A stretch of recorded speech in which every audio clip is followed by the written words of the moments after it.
Vamos a abrir la palabra del Señor o tenerla ahí abiertica mientras que vamos mirando versículos. Hoy vamos a hablar acerca de este tema de la dispensación de la gracia. Ya terminamos con la ley, la pasamos muy rápido. Lo bendiga mi hermano. Pero pues aprendimos bastantes cosas con la ayuda del Señor. Amén. Gloria a Dios.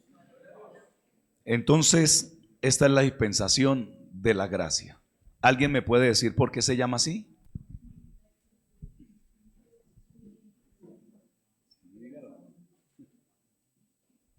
¿Por qué, hermana Tatiana?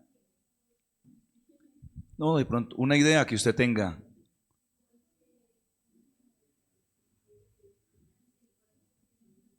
Amén. La misericordia, ¿cierto? Es el perdón. Es porque es un regalo de Dios. La palabra gracia no es lo mismo que gracias, ¿no? Es distinto. Entonces, gracias es cuando uno le dan algo, listo, gracias. Pero gracia viene de la palabra misericordia o regalo que nos dio nuestro amado Dios y que el hombre lo acepta voluntariamente o no. Esa es la gracia, no el tiempo de la gracia.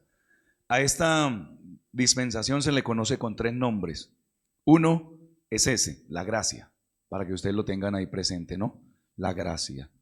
2, la temporada de la iglesia, porque allí es donde nace. Mire que la iglesia no fue de siempre. La iglesia fue en el día de Pentecostés, de ahí en adelante.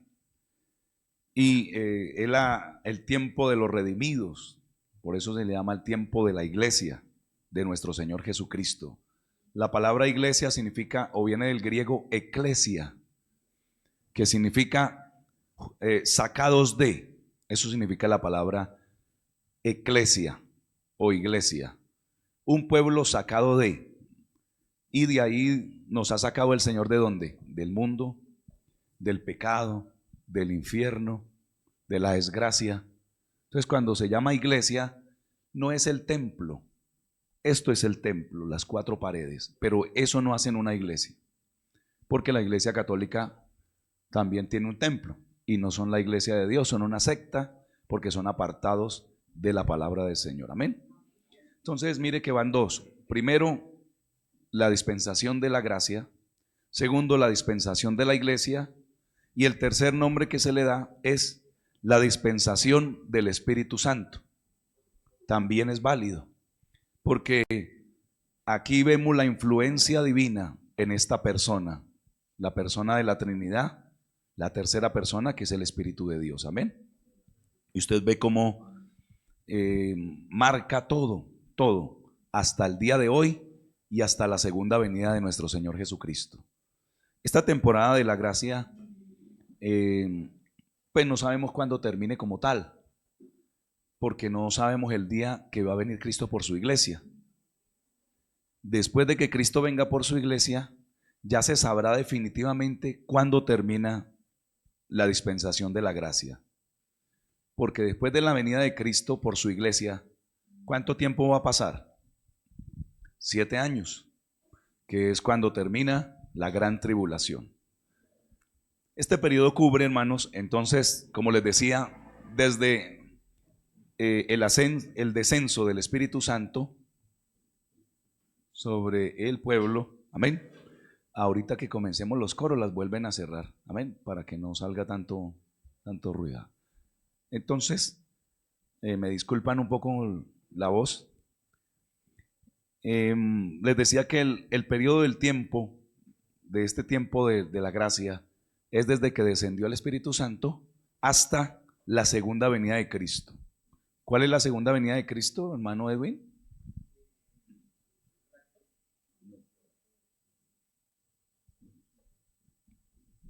El rapto es eso. La segunda venida es cuando Él descienda después de los 7 años de la gran tribulación. Amén.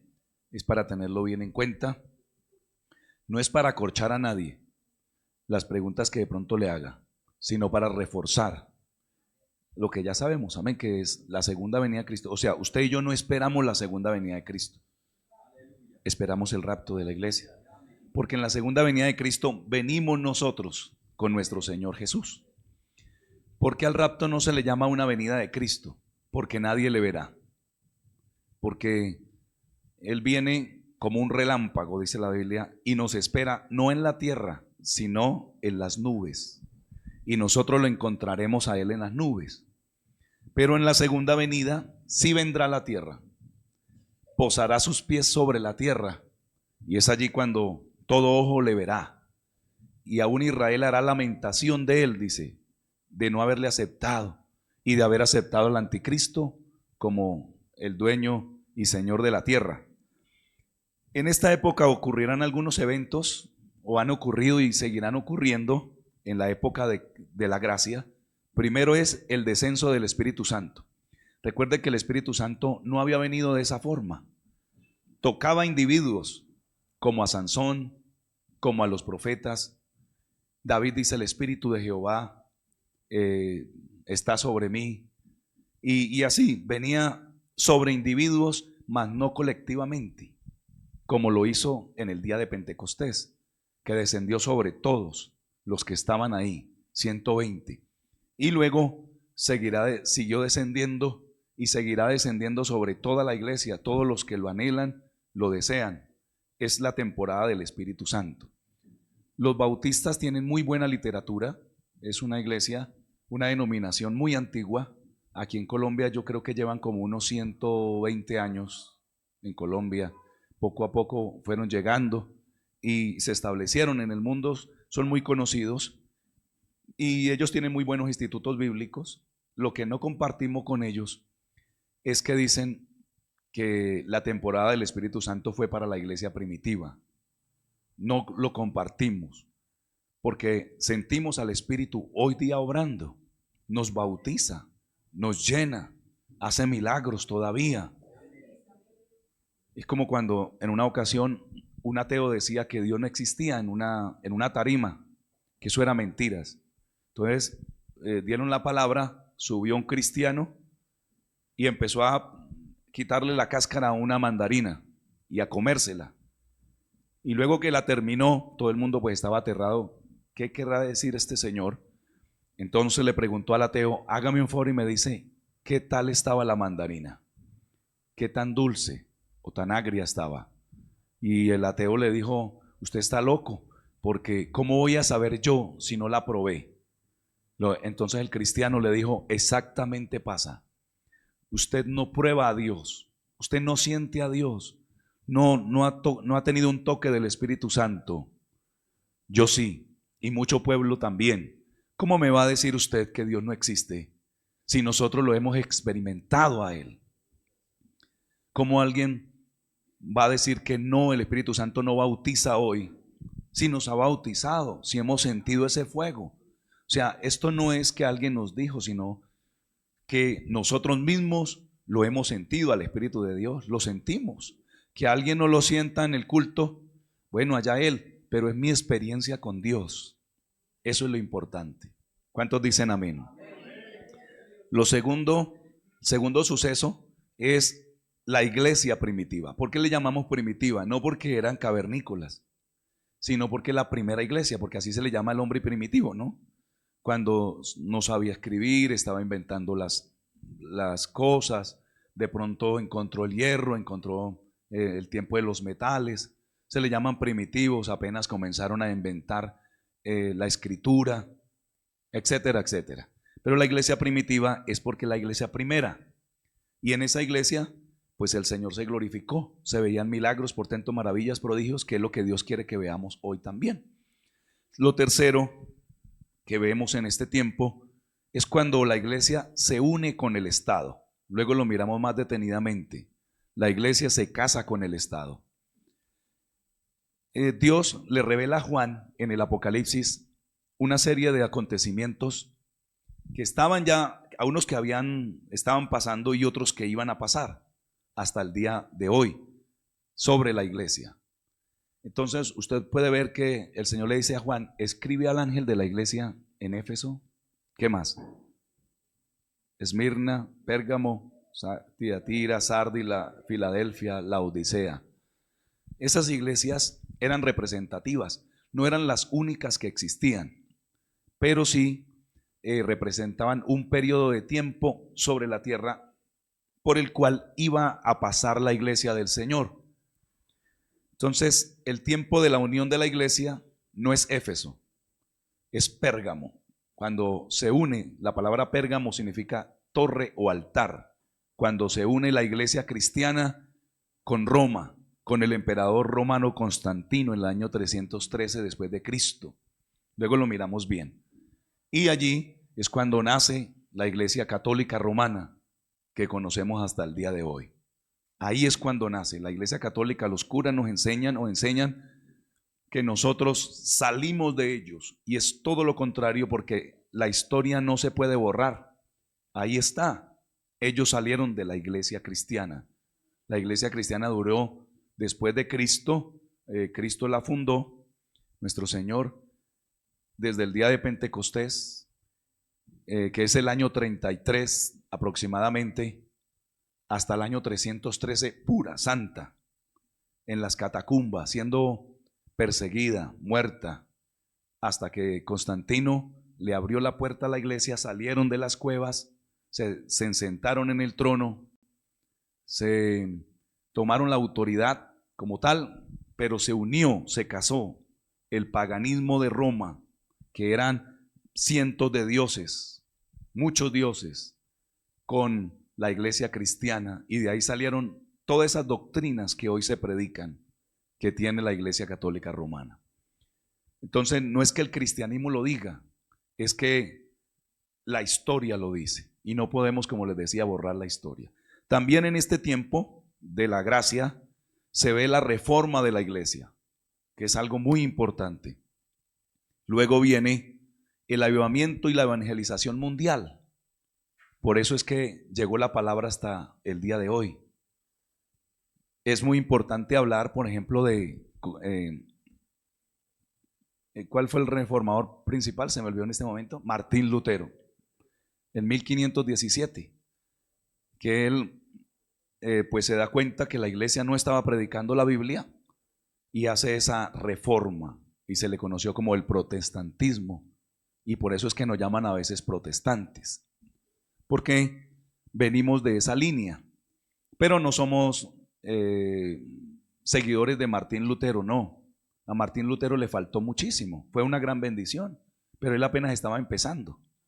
Entonces la iglesia siguió un poco muerta un tiempo, hasta que poco a poco, con la evangelización y el avivamiento del Espíritu Santo, que usó a grandes hombres como Savonarola, ¿quién más? Juan Hus, bueno, una cantidad de héroes de ese tiempo que predicaron la palabra de Dios, y llegó la escritura a muchas partes del mundo, gracias a Dios.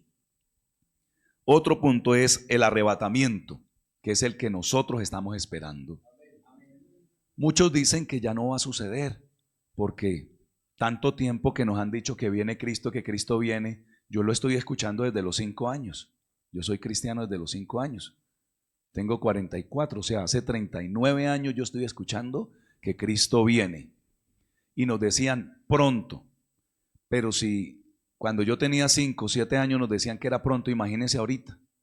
Ahorita es inminente la venida del Señor, porque todo ya está cumplido.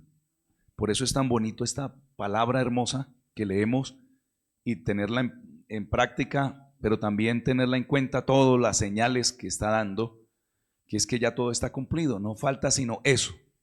¿Qué hace falta que se cumpla en la Biblia para nuestros días? El arrebatamiento. ¿Qué es el arrebatamiento? Yo lo creo, porque si todo se ha cumplido, ¿cómo no se va a cumplir el arrebatamiento? Que es que en un abrir y cerrar de ojos, en un momento, en un átomo de segundo, que un átomo significa la 16ª parte de un segundo. Imagínense, hermano, los músicos me entienden, porque hay una negrita que se llama una nota negrita, que es un tiempo, ¿no? Sigue una corchea, medio tiempo. Ellos saben tocarlas. Cuando dicen vamos a tocar por corcheas, entonces taca, taca, taca, 2 en un segundo. Si vamos a tocar por semicorcheas, si vamos a tocar por fusas, ¿qué más? Semifusas. Bueno, todas esas son un segundo dividido en varias partes, en 8 partes, un ejemplo. Divida un segundo en 16 partes, lo rápido que es. Por eso dice que va a ser en un átomo o en una 16avo. Divida un segundo en 16 partes y tome una de ellas. ¿Cómo sería de rápido? No, hermano, eso es, no lo pudiéramos tocar nosotros en el piano ni en la guitarra, no. Porque eso sería demasiado rápido, demasiado rápido. Así vendrá Cristo por su iglesia. Por eso cuando de pronto va a ser en un culto, de pronto, hermano, sería maravilloso. Y no que nos cogiera en un cine el arrebatamiento de la iglesia o de pronto pecando delante de Dios. Que el Señor nos ayude por allá en sitios donde uno no debe estar. ¿Sí, hermano?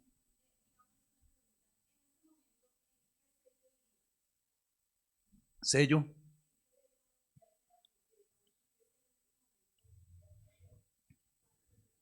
Ninguno se ha abierto todavía.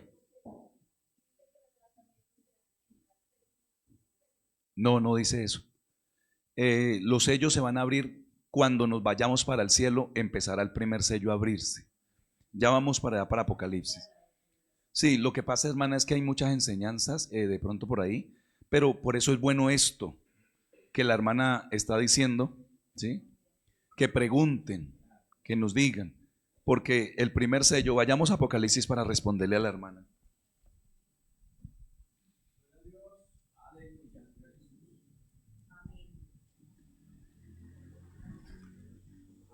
Gloria a Dios.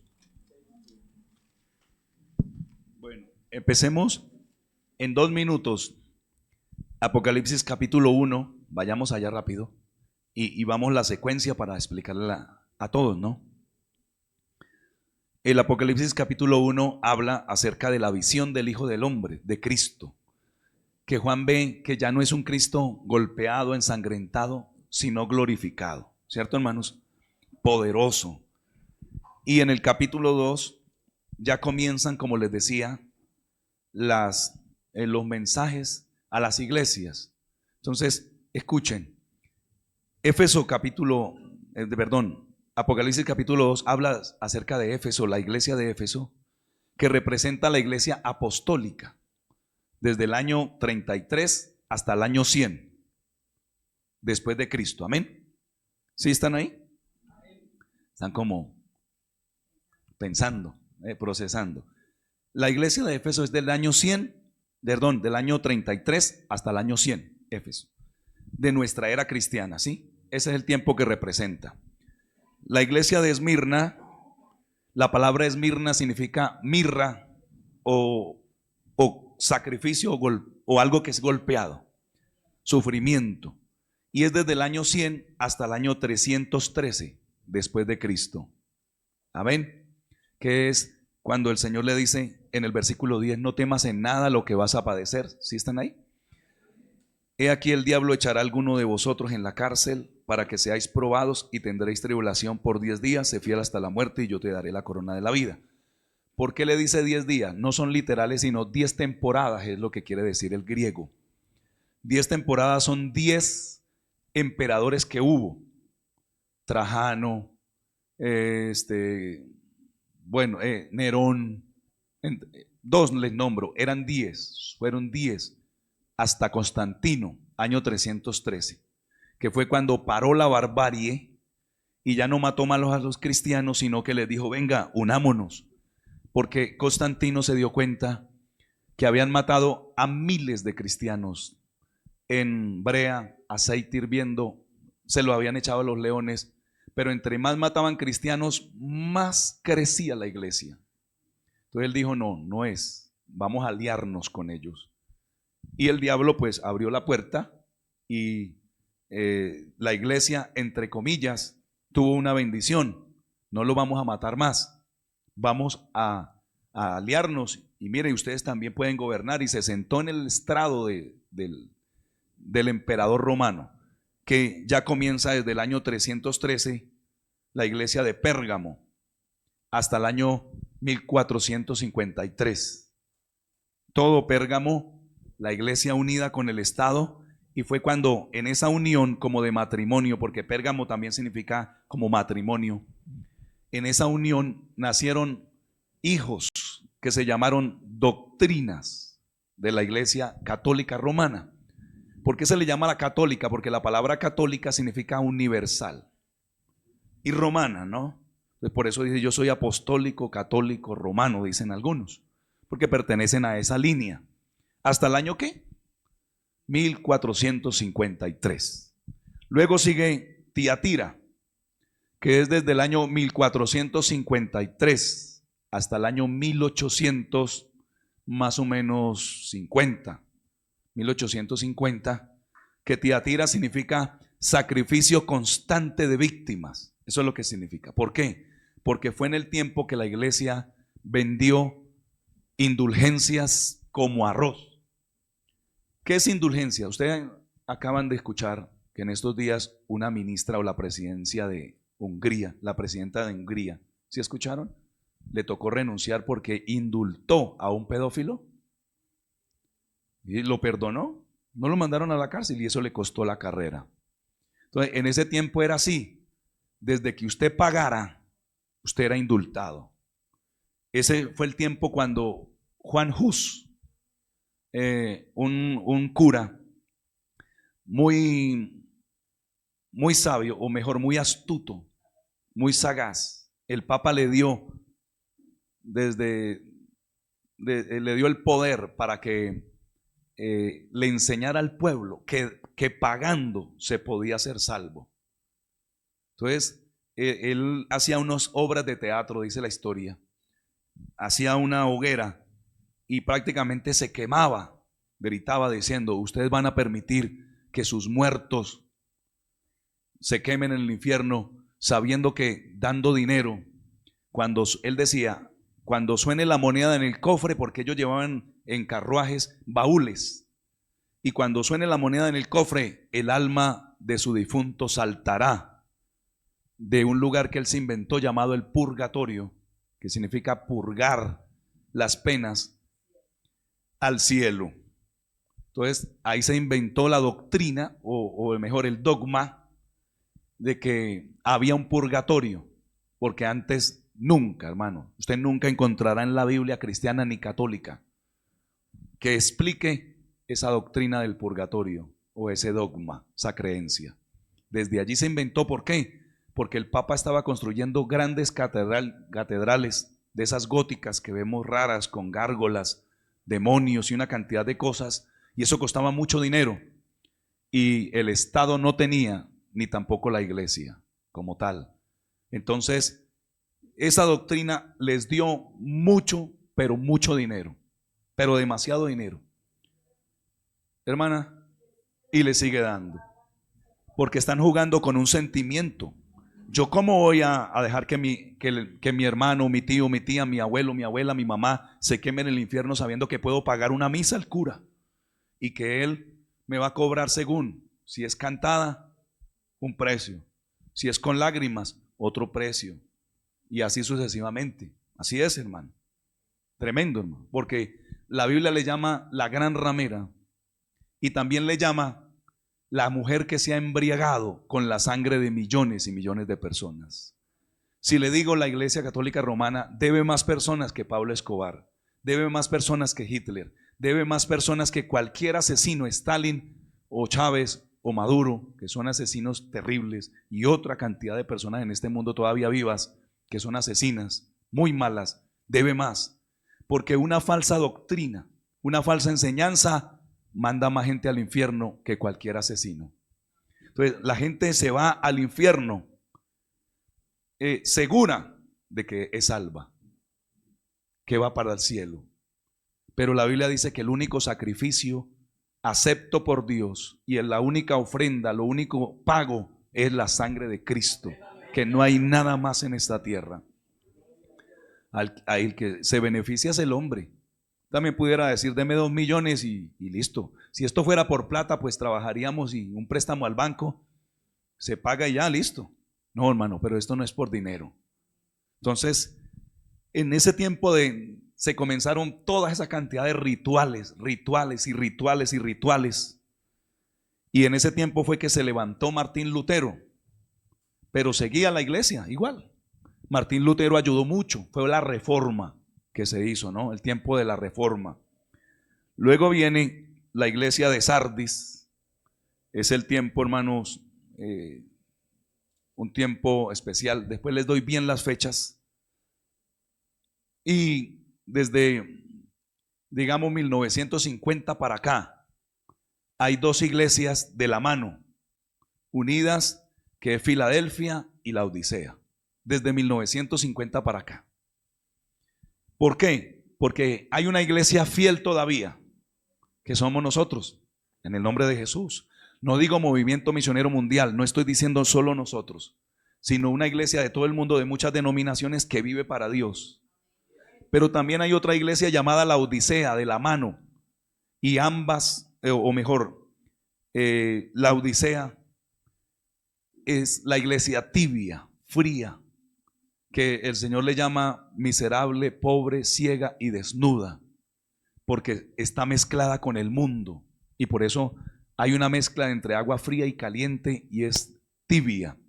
Usted sabe que cuando uno desea vomitar, puede tomar agua tibia, que es un efecto vomitivo hacia ella. El agua tibia, o caliente o fría, pero el agua tibia para tomar, bueno, que tenga chocolate, que tenga café, es otra cosa, sí. Pero usted tomar agua tibia nunca le va a producir una satisfacción y dice, ay, qué delicia. No. Entonces, por eso, ¿por qué? Porque es que en la Odisea, esta ciudad la hizo un Herodes, o bueno, alguien importante para su esposa, llamada Laodice. Y la Odisea salía un chorro de agua caliente de una parte, pero de otra salía un chorro de agua fría. Y ellas más adelante se unían y se formaba un agua tibia.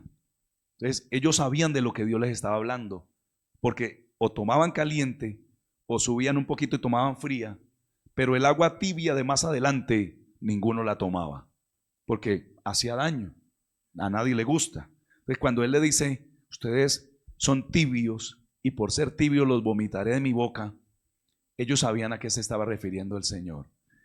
¿Esa iglesia hasta cuándo va a ir? La Odisea. Sí, la Odisea. ¿Filadelfia hasta dónde va a ir? Ayúdeme a pensar. Hasta el arrebatamiento de la iglesia, porque es la iglesia fiel. Pero la Odisea va a pasar por la gran tribulación. ¿Y dónde está la Odisea? La Odisea está mezclada en todas las iglesias del mundo. Aquí puede haber hermanos que pertenecen a la iglesia de la Odisea, tibios, fríos, usted ve que nunca se consagran, usted ve que son iguales. 10, 15 años le preguntábamos a una hermana por cierta fulana y decíamos, ¿y fulana ya mejoró? Dijo, no, lo mismo. Hay un versículo en la Biblia que dice que nació muerto alguien, pero no literal, sino que nació sin gloria y cabot espiritualmente, sí, nació muerto. Y hay gente que nace muerta y se quedan así. O sea que sí pasan y reciben a Cristo, pero no hay más. Usted ve que siempre igual, exactamente igual. Y cabot, hay gente y cabot dentro de las iglesias, sin gloria, sin el toque del Espíritu Santo, que así vivir la vida es pertenecer a la iglesia de la Odisea. Esos son los que cuando venga Cristo se van a quedar. Como dijo el Señor, dos van a estar durmiendo en una cama, el uno será tomado y el otro será dejado. Sí, puede ser el esposo o la esposa. Cuando va a tocar, yo a veces, yo casi siempre siento cuando mi esposa se levanta, pero a veces no, estoy muy cansado. Y qué día no puse el reloj para la oración, ella se levantó a orar. Entonces me desperté yo como a las 5 más o menos y hice así, no la encontré en la cama. Y de una vez el arrebatamiento de la iglesia. Y yo me pregunto, no, pero yo creo que soy salvo, yo estoy seguro. ¿Usted está seguro que si viene Cristo hoy se va? Tiene que estar seguro, porque la duda también es pecado. Entonces yo toco y Cristo vino. No ha venido, porque yo estoy aquí, estoy seguro que me voy con Él. Pero si uno está mal, se asusta y más todo apagado, todo oscuro. Imagínese, hermano. Entonces me levanté, allá estaba orando. Bueno, listo. De todas maneras es un parte de tranquilidad. Bueno, capítulo 4. Porque es que si le respondemos esta pregunta inmediatamente, de pronto no queda bien clara la idea. Capítulo 4. Después de esto, ¿de qué? De las iglesias. Después de esto, miré y he aquí una puerta abierta en el cielo, y la primera voz que oí, como de trompeta, que hablaba conmigo, que me dijo, ¿cómo? Sube acá, y yo te mostraré las cosas que sucederán después de estas. ¿Después de qué? Del arrebatamiento de la iglesia. Amén. Entonces, cuando habla de trompeta, recuerde que Pablo nos enseñó que cuando viniera Cristo por su iglesia se escucharía una trompeta. Por eso el capítulo 4, versículo 1 se conoce como el arrebatamiento de la iglesia. Sube acá, sube, y te voy a mostrar las cosas que sucederán después de que la iglesia de Cristo sea arrebatada al cielo. Entonces, usted va a ver la adoración, va a ver cómo hay otra persona sentada en el trono que se llama el Padre. El Hijo está a un lado recibiéndole el libro que el Padre le da.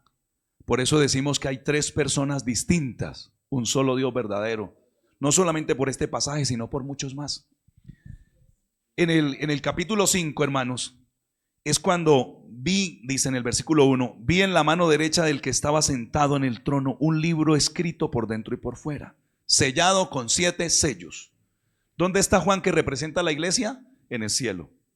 Y él ve que el Padre le entrega un libro sellado. Todavía no se habían abierto los sellos. Sellado. ¿Por qué estaba sellado? Porque eso el Señor le dijo a Daniel, Daniel, sella esto porque esto es para el fin. Y esos sellos representan los juicios que todavía no han sido derramados. Algunas personas creen que en estos días ya estamos viendo juicios, y no. ¿Sabe qué dice la Biblia? Que esto es principio de dolores. O sea, lo que estamos viviendo en estos días es como cuando una mujer va a dar a luz y está sintiendo contracción en la tierra, pero todavía no ha venido el niño. Todavía no ha venido el juicio del Señor. Entonces, mire, y vi a un ángel fuerte que pregonaba a gran voz, ¿quién es digno de abrir el libro? Y no se halló nadie, sino solo nuestro Señor Jesucristo, el Cordero. Cantan un cántico nuevo en todo el capítulo. Y en el 6, capítulo 6, es cuando ya comienzan a abrir los sellos. Vi cuando el Cordero, que es Cristo, abrió uno de los sellos, y oí a los 4 seres vivientes decir como con voz de trueno, ven y mira. Y miré, y aquí un caballo blanco, y el que lo montaba tenía un arco, y le fue dada una corona, y salió venciendo y para vencer. ¿Quién es ese caballo blanco? O mejor, ¿quién es el jinete de ese caballo blanco? El anticristo. O sea que cuando nos vayamos al cielo, ya estamos allá, nosotros no vamos a ver al anticristo, gracias al Señor. Cuando estemos en el cielo, sale el anticristo. ¿Por qué caballo blanco? Cristo también tiene un caballo blanco. Pero recuerde que el anticristo va a tratar a confundir y a mostrar que él es. Porque el anticristo no viene diciendo yo soy el anticristo, sino yo soy el Mesías, yo soy el Cristo. Entonces, él viene en un caballo blanco porque el caballo blanco significa paz. Cuando venga el anticristo, tiene que estar en la tierra un poco más desordenada que lo que está ahorita en guerras, en cuanto a guerras. Rusia, Ucrania, Israel, ahorita todos los países del Medio Oriente. Mire, Irán está a punto de estallar en guerra también. Ya está mandando misiles. Ya Irán, con algunos grupos extremistas, está atacando a Israel, está atacando a otros pueblos. O sea, la guerra tiene que estar, mejor dicho, terrible el día que se levante el anticristo, porque él viene a dar paz para el mundo entero. Eso es lo que él viene, y por eso viene en un caballo blanco. Y dice, y el que lo montaba tenía ¿qué? Un arco. En la Biblia nunca habla que Cristo anda con un arco de flechas, anda con una espada. Por eso hay que mirar bien la espada, que es la palabra de Dios.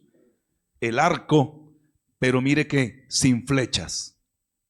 Vea que este arco él lo trae porque es autoridad, pero sin flechas, o sea, sin guerra. El anticristo no viene a pelear con nadie, sino paz, paz, paz, paz. Él viene a dar la paz. Y tenía una corona o una diadema, es la palabra original griega. Y salió venciendo y para vencer, porque el anticristo llega y se le da, Dios permite que el diablo le dé la autoridad, toda la autoridad del infierno. No ha habido ni va a haber una persona más endemoniada que el anticristo. Dios le reveló a Daniel también el carácter de ese hombre. Él dice que ninguna mujer lo va a dominar. El amor de las mujeres no lo dominará. O sea, algunos piensan que puede ser por todo lo altivo y todo como es, podría ser de la comunidad LGBTIQ+, H+, yo no sé qué tantas cosas más le van a colocar. El abecedario completo, porque esa gente está, Dios mío, tenga piedad y misericordia. Pero porque dice que no lo va a dominar ninguna mujer, no le hará caso al amor de las mujeres, que será tan sabio, entendido en enigmas, hará hasta milagros, muchas cosas. Y es cuando dice que la bestia, esa bestia, ese dragón, va a ser tenía una herida de espada, que va a ser como resucitado por el poder del anticristo. Recuerde que habla de la bestia de Roma como tal. Roma todavía, esa bestia está ahí. Roma no ha muerto. Roma todavía está viva por medio de la religión. Pero 10 cuernos que son europeos, 10 naciones europeas, se están alistando para ayudar al anticristo. Y usted ve que ya en Europa las fronteras se están borrando, que ya no se necesita visa para entrar a muchos países europeos, uno entre ellos, que ya la moneda, el euro, es prácticamente para todos en esa parte de Europa, y que lo que quieren es eliminar las fronteras, las nacionalidades, y todos somos ciudadanos del mundo. Todo eso ya está gestado, todo eso ya está a punto de dar a luz. Yo pienso que el anticristo ya debe estar mayor de edad, esperando el momento exacto, planeando todo. Es que si no sabemos que Cristo viene pronto, grave, hermano. Entonces Él viene venciendo y para vencer, porque sí tomará el control del mundo durante 3 años y medio. Ese es el primer sello. El segundo sello, cuando abrió el segundo sello, oí al segundo ser viviente que decía: ven y mira. Y salió otro caballo bermejo, y el que lo montaba le fue dado poder de quitar de la tierra la paz, y que se matasen unos a otros, y se le dio una gran espada. Este caballo, hermano, representa el que quita la paz y el que coloca la guerra. Bermejo es rojo, y usted sabe que la guerra se representa con eso, como sangre. Este caballo es de color sangre, en otras palabras. Que lo estamos viendo, sí, hermana. Por eso a veces nos confundimos un poquito. Que lo estamos viendo, sí, mire, la guerra, la sangre, toda la violencia. Pero es que en el tiempo del anticristo va a ser a gran escala. Y mire que el anticristo proclama paz durante 7 años. Rompe a los 3 años y medio. Pero mire que en esos 3 años y medio no va a tener paz, tampoco. Él promete, pero se le sale de las manos. Usted sabe que el que está fuera de Dios, sin el Señor no habrá paz. Dice: no habrá paz para el impío, dice el Señor. ¿Qué prometió nuestro presidente? Paz, paz total, tranquilidad. Le pregunto, ¿la hay? Ni la habrá, porque no puede, sin el Señor no hay paz. Aunque Él tenga muchas ganas de hacerlo, no la hay. ¿Ve?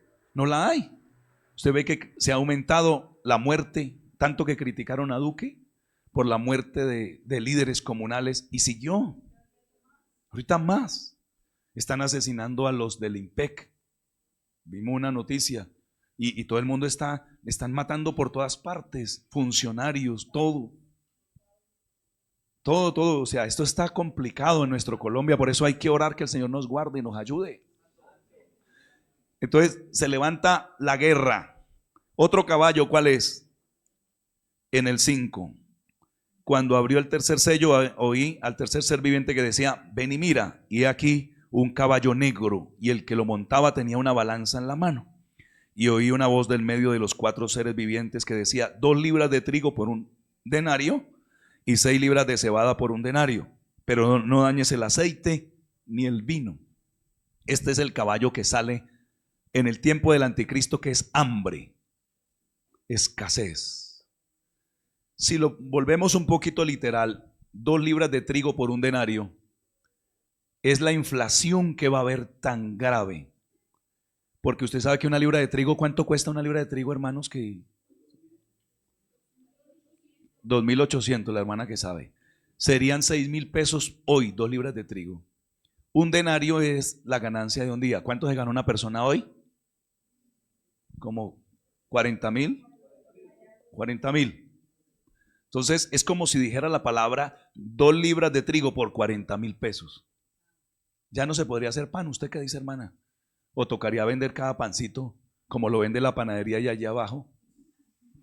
Sí, hermanos, yo dije que ahí no volvía eso. Dios mío, ¿qué día un pancito así chiquito que lo vende en la otra panadería 2.000, 6.000 pesos? Dije, no, pero es que esta gente ¿cómo va a vender?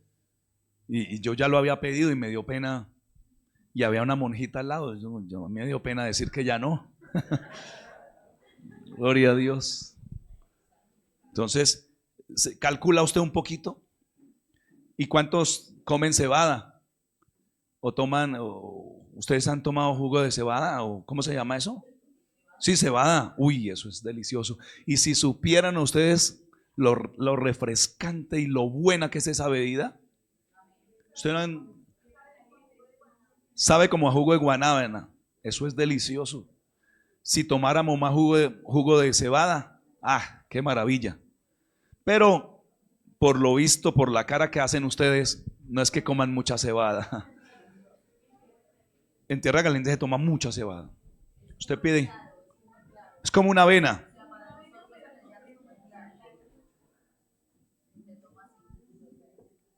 ¿Vamos bien ahí? Y oí, bueno, versículo 7. Cuando abrió el cuarto sello, oí una voz del cuarto ser viviente que decía: ven y mira. Y miré un caballo amarillo, y el que lo montaba tenía por nombre Muerte, y el Hades le seguía.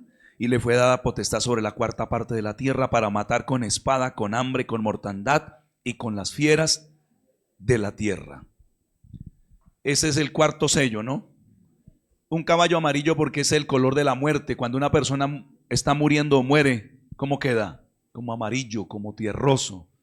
Ese es el de la muerte. El Hades le seguía, porque no van a haber tantos muertos en el mundo como en ese tiempo de la gran tribulación. Vea que Dios es bueno. ¿Cuánto lo creen? Y cuando dice que la cuarta parte de la tierra va a morir, ¿por qué Dios no los mata de una vez a todos? Y ya se acaba tanto sufrimiento. ¿Sabe por qué no? Porque en la ira Dios se acuerda de la misericordia. Y matar la cuarta parte, digamos que de aquí a allá hayan 9.000 millones de personas, ¿sí? Que ya casi los hay, yo pienso, ¿no? ¿Ustedes qué dicen? Digamos que hayan 10.000 millones para mejor hacer la cuenta. ¿Cuánto sería la cuarta parte? 2.500 millones de personas morirán. Quedan 7.500 millones. 7.000, ¿sí está muy bien de cuentas? Amén, no allí sea que esté diciendo malas cifras. 7.500 millones de personas. De esos 7.500 millones de personas, con otro juicio morirá la cuarta parte de ellos. O sea, si usted calcula más o menos como casi 2.000 millones de personas, de esos morirá la cuarta parte de nuevo. Y así, hasta que muchos sean salvos. Porque mire lo que dice el versículo 9. Cuando abrió el quinto sello, vi debajo del altar las almas de los que habían sido muertos por causa de la palabra de Dios y por el testimonio que tenían. Y clamaban a gran voz diciendo: ¿hasta cuándo, Señor santo y verdadero, no juzgas y venga nuestra sangre de los que moran en la tierra? Y se les dieron vestiduras blancas y se les dijo que descansasen todavía un poco de tiempo hasta que se completara el número de los consiervos y sus hermanos, que también habían de ser muertos como ellos. ¿Esta multitud quién es? O estas almas que están debajo del altar. Ayúdeme. Si usted se equivoca, hermano, no es para avergonzarlo ni nada de eso, sino para todos aprender. Tranquilo. Amén. ¿Qué decía la hermana? ¿Cuándo? ¿Pero en qué temporada?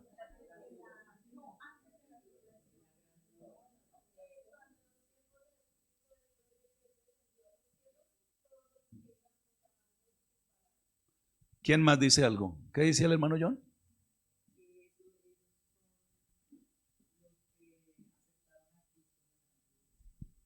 Así es. Porque todos los que murieron, hermana, después de que Cristo, hasta el arrebatamiento, en la iglesia, son parte de la congregación.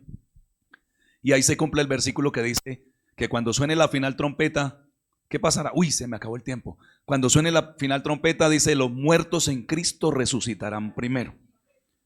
Esos muertos son en la gran tribulación, que morirán decapitados, como decía el hermano, muertos, aserrados, torturados, que no se fueron en el rapto de la iglesia, sino que mueren y sus almas van a estar en un lugar en el altar y se les dan vestiduras blancas y ellos claman justicia. Por eso el Señor les dijo, espere hasta que se cumpla el último muerto en la gran tribulación y ya, listo, vamos a juzgar al anticristo y a todos los que están allí. Entonces, si ven los sellos, son para el tiempo de la gran tribulación. Ahorita estamos viendo es principio de dolores. Ahorita estamos viendo es como el inicio de todos esos dolores para decirle a la iglesia, apúrese que ya viene a nacer, ya viene el anticristo, pero principalmente el arrebatamiento de la congregación. ¿Se da cuenta que es importante estas enseñanzas? Uno aclara muchas cosas conforme a la palabra de Dios. Vamos a empezar el culto de mi esposa por aquí con nosotros.